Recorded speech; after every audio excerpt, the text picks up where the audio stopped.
issue of the ASEAN agenda really gets into the national agenda. Yes. And I can speak on behalf of capital markets, for example, where I was the finance minister. Yes. Chairing the Capital Markets Development Council in the Philippines. I'm not sure how many times we discussed about ASEAN. I mean, it was all about developing the domestic capital markets, and so we need to make sure that our policymakers who get together for promoting ASEAN values, ASEAN integration, have to make the ASEAN agenda part of their national agenda. Right.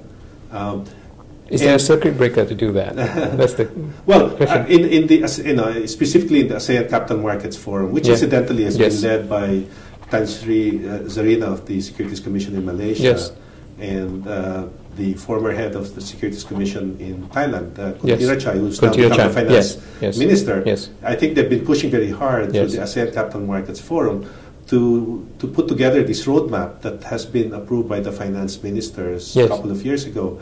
And I think what's unique with that roadmap is it has a scorecard. It actually has a scorecard not only at the regional level but at the country level. Yes. So that every time they gather, they can now take progress, and they can keep score and determine who's making progress or not. Not only with the regional action steps, but also the domestic action steps that will hopefully converge. Right.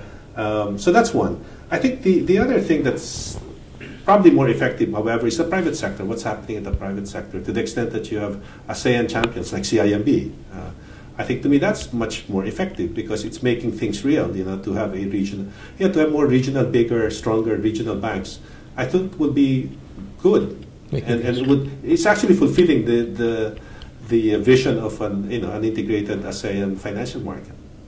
Thank you very much, Mr. Camacho, for taking the time to speak with us. Thank you, John.